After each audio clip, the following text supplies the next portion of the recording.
प्यारे बच्चों, आज आपका एक बार फिर क्लास 11 हिंदी की कक्षा में स्वागत है। आज मैं आप सभी को रसखान के सवय की जो 3 पद हैं उसकी एक पद की व्याख्या मैं अपने शब्दों में करूंगा। अगर आपके पास किताब है तो खोल लीजिए पेज नंबर 53। रसखान वह 1548 ईस्वी में पैदा हुए और ऐसा कहा जाता है कि इनका नाम असली नाम सैयद इब्राहिम था और ये पठान वंश के थे और दिल्ली के सम्राट अकबर के समकालीन थे। और इन्हें प्रेम में अपमानित होने के कारण वह वैष्णव धर्म स्वीकार किया और गोस्वामी विट्ठलनाथ से इन्होंने दीक्षा ली और भगवान श्री कृष्ण की भक्ति में पूर्णतया स्वयं को समर्पित हो गए। और हरिश्चंद्र, भारतेंदु हरिश्चंद्र ने इनके विषय में कहा था कि इनके विषय में बड़ी ही अच्छी बात कही थी कि रसखान वह मुसलमान नहीं है बल्कि वह मानवता के सच्चे पुजारी हैं। खैर, अब आएंगे चैप्टर पे। रसखान पूर्व जन्म में विश्वास रखते थे, अगले जन्म में विश्वास रखते थे। उनका मानना था कि अगर उनको कभी भी जन्म लेने का मौका मिले, चाहे वह किसी भी योनि में, तो वह उनकी इच्छा क्या है रसखान बताना चाहते हैं। मानुष हो तो वही रसखान, कहते हैं कि अगर उन्हें मनुष्य योनि में पैदा होने का मौका मिले, बसो, तो वो कहाँ बसना चाहते हैं? ब्रज गोकुल गांव की, माने वह गांव माने ब्रज के गोकुल गांव में वह बसना चाहते हैं, पैदा होना चाहते हैं। ग्वारन माने ग्वाल बालों के साथ। कहने का मतलब यह है कि रसखान यह कहना चाहते हैं कि अगर उन्हें मनुष्य योनि में पैदा होने का मौका मिले तो उनकी यह इच्छा है कि वह गोकुल में पैदा हो ताकि वह ग्वाल बालों के साथ खेल सकें। जो पशु हों तो, कवि रसखान कहते हैं कि अगर उन्हें पशु योनि में पैदा होने का मौका मिले, कहाँ बस मेरो चरो नित नंद की धेनु मंझारन। चरो माने चरना, नित माने रोज, नंद की धेनु माने नंद की गायों, मंझारन का मतलब होता है कि बीच में। अर्थात रसखान कहते हैं कि अगर उन्हें पशु योनि में पैदा होने का मौका मिले तो वह ग्वाल माने ब्रज में वो पैदा होना चाहते हैं ताकि वह ब्रज के माने नंद के गायों के साथ वह चर सके, घास खा सके। अर्थात यहाँ पर रसखान अपने ईश्वर, अपने आराध्य भगवान श्री कृष्ण का पीछा छोड़ना चाहते नहीं हैं।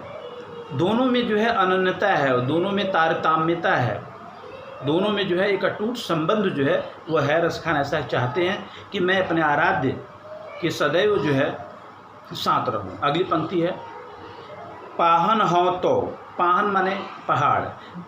रसखान कहते हैं कि अगर उन्हें पाषाण योनि में पैदा होने का मौका मिले तो वही गिरी को जो माने वह वही पर्वत बनना चाहते हैं, वही पर्वत का एक हिस्सा बनना चाहते हैं। जो धरियो, जिसको धारण करके, कर अपने हाथ में, छत्र माने छतरी की तरह, पुरंदर यहाँ भगवान श्री इंद्र को कहा गया है। माने कहने का मतलब यह है कि अगर उन्हें पाषाण योनि में पैदा होने का मौका मिले तो रसखान की यह बड़ी आंतरिक इच्छा है, यह अभिलाषा है कि वह उसी पर्वत का एक हिस्सा बने जिस पर्वत को अपने हाथ में छतरी की तरह धारण करके भगवान श्री कृष्ण ने इंद्र के घमंड को चकना चूर किया था। ऐसी रसखान की इच्छा है। अंत में कवि रसखान कहते हैं कि जो खग हों तो, अगर उन्हें पंछी योनि में पैदा होने का मौका मिले तो बसेरो करो, तो वहीं बसना चाहते हैं। कहाँ बसना चाहते हैं?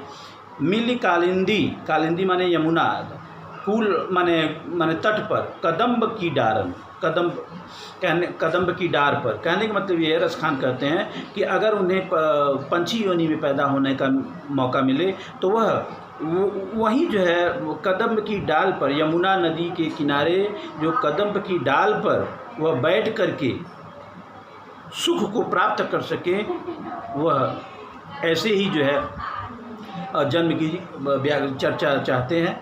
और कवि कहता है अंत में, एक पद खत्म हो गया, इन शॉर्ट कवि जो है अपनी इच्छा को प्रदर्शित करते हुए कहते हैं कि हे प्रभु, अगर मुझे जो है अगले जन्म में मनुष्य होने का मौका मिले तो मुझे जो है ब्रज में ही पैदा करना, ताकि मैं ग्वाल बालों के साथ खेल सकूं।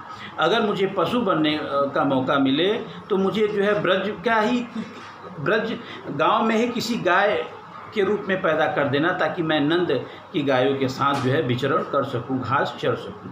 अगर उन्हें जो है पाषाण जो है पत्थर बनने का मौका मिले तो मुझे जो है उसी पहाड़ का एक हिस्सा बनाना जिस पहाड़ को भगवान श्री कृष्ण ने अपने हाथों में धारण करके भगवान इंद्र के घमंड को चकनाचूर किया था। और अंत में रसखान कहते हैं कि अगर उन्हें जो है पंछी योनि में पैदा होने का मौका मिले तो यमुना तट के बगल में तट पर जो कालिंदी का जो पेड़ है उसके डार पर बैठ कर के जो है बैठने का जो है वह अवसर प्राप्त हो। तो कहने का मतलब ये है, यहाँ पे रसखान ने जो है मात्र जो है अपनी इच्छा को जाहिर की है, और अगर उनकी ऐसी अभिलाषा है कि अगर उनकी इच्छा पूरी हो जाती है तो कहने का मतलब ये है कि उनका जो प्रेम जो है उनके आराध्य के प्रति वह सदैव बना रहेगा।